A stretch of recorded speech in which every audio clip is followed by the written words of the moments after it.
Eid Mubarak, Guyana to allow plea deals, and CGX strikes oil.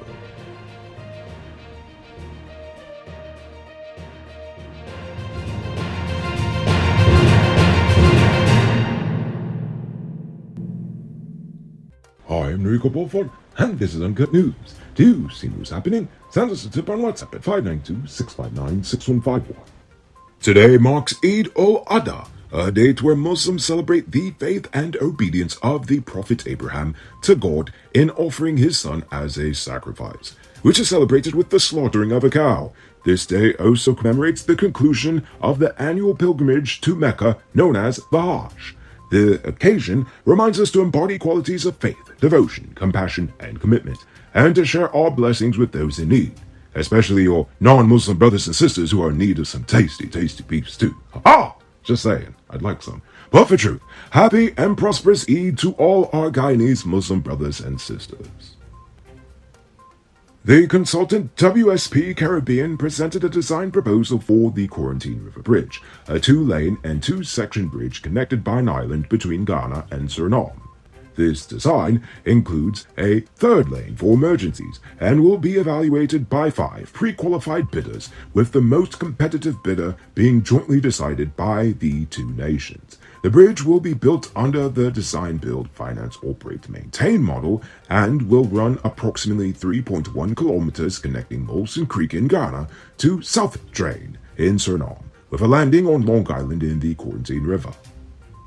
The results of the National Grade 6 assessment will be released earlier than planned. Actually, it will be on the 7th of July, to coincide with the start of the summer holiday. Education Minister Priya Manik-Chan hopes that the early release will give parents time to prepare their children for the September term. Approximately 15,268 pupils took the NGSA in May 2023. Now for regional business news. Guyana and Grenada are optimistic that Trinidad and Tobago will remove barriers to the importation of honey in the nation following the upcoming CARICOM Heads of Government meeting. Trinidad's Food and Drug Act and Beekeeping and Bee Products Act prohibits honey importation, but this conflicts with the revised Treaty of Chaguaramas. The issue has been raised at the CARICOM level multiple times, and Trinidad's Prime Minister has committed to addressing it. Grenada and Trinidad are currently negotiating, and there is hope for a solution after the upcoming conference in July. Now for crime news. The Director of Public Prosecutions has returned Darmlaw's police file, instructing officers to do further investigations into the matter.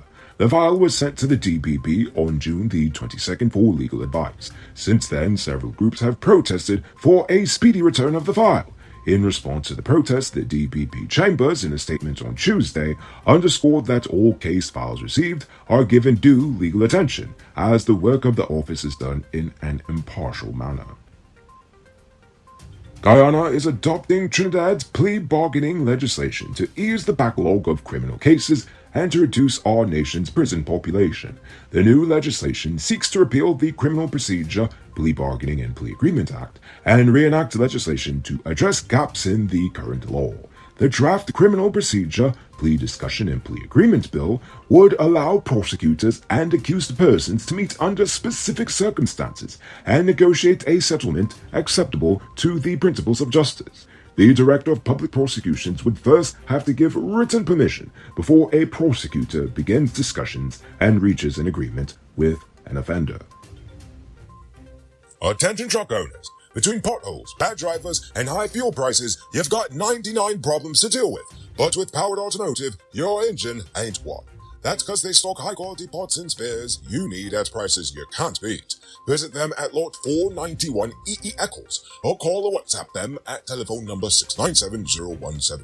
Save big on truck parts at Powered Automotive, the #1 heavy-duty truck parts store in Guyana. Tired of waiting on hold, tracking down a delivery driver, or carrying cash for your food orders? GTEats is here to make your life easier. Guyana's first cashless food ordering and delivery app. Choose from Georgetown's top restaurants, pay securely with your card, and get your food delivered right to your doorstep. With the convenience of being able to order from your phone and the added feature of tracking your order, GTEats is the ultimate solution for all your food needs. Download the app on Apple and Android stores and start ordering the easy way today. Khadijah Long, Wayne Haley, Kevon McBean, and Matthew E. Cheki Nwakwu were charged with conspiracy to commit a felony and forgery in relation to another alleged Facebook romance scam. The accused allegedly posed as a Caucasian man, but this time on WhatsApp, and convinced 8 women to send them money for packages that were never delivered. The accused pleaded not guilty and will return to court on July the 27th.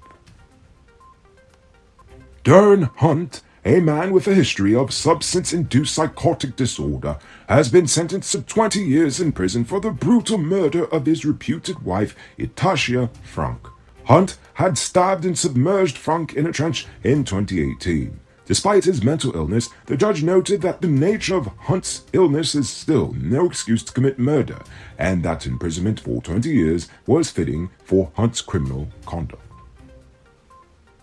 Assistant Superintendent of Police Kurt Smith, who's already under investigation for corruption at the Police Force's Finance Office, has been charged by SOCU with 6 counts of misconduct in public office for unlawfully signing contracts on behalf of the Permanent Secretary of the Ministry of Home Affairs for the repairs of several police buildings. Smith was not required to plead to the 6 indictable charges and was placed on $100,000 bail each.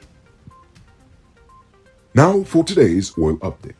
The government is currently proposing changes to the oil laws that will prevent oil companies from sitting on blocks for years without executing their work commitments.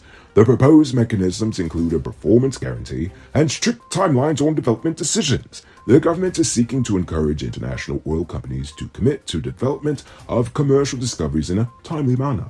The Petroleum Activities Bill is open for public comment until the 3rd of July.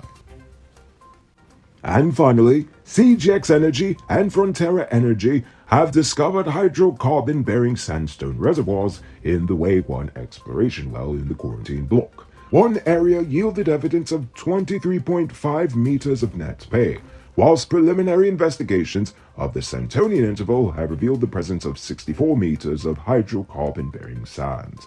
Further analysis is needed to determine the net pay and commercial potential of this interval, which is expected to take place over the next 2 to 3 months. Robbery season might be over, but the streets are still mean. That's why you need to get security for your home or business with Sheriff Security. Sheriff Security has well-trained guards, armed and unarmed patrol, marine patrol, canine services. These people even got drones. Why? Because your security is their highest priority. You've seen the rest. Now hire the best. Hire Sheriff Security Service today. Now for our Uncut News, Views Poll Question of the Day. Every day we pose a question about current events in Ghana, the region, the diaspora, and how you fear it swaps. But before we get to that, I'm proud to announce our latest addition to the Noble Army, Richard Singh, who is supporting us at the reporter level, the highest level of monthly support we've received so far. So thank you, Richard Singh. And also, a special thank you to David Griffith, Dion Nascimento, Project Zero, and Dimitri V. I appreciate you all. And if you're watching at home and you'd like to support our movement, just hit the link in the video description. Danraj Mohan says no to joining OPEC, saying it's important to look after your own interests and not get caught up in change for other countries' benefits and profits. Secure your interests and use your knowledge to protect Guyana's interests. Use your own oil money to help reduce expenses and be more productive. Don't keep borrowing money from other sources when you can manage and use your own effectively and gain profits. Indeed, I see the merits of that argument. Meanwhile, Barefoot Wanderer disagrees, saying absolutely yes, Ghana should join OPEC to learn best practices from nations who are top producers within the global oil market instead of getting one-sided agenda-driven self-interest opinions from ExxonMobil and America. You better your value by being a part of the top-tier team of the oil industry. Make it happen. Well, I see your point as well. Interesting. Now for tonight's question. The court system is currently adopting plea bargaining as a means of easing the backlog of criminal cases and reducing the prison population. What are some other policies that should be instituted to help ease the prison population and, of course, backlog in criminal cases? I want you to think about that question. Tell us in the comments below. If response is good enough, we just might feature it in our next episode. Anyway, that's all the time we have for tonight, and check us out tomorrow for another. Until then, I'm Neri Koppelfoot saying good night, folks.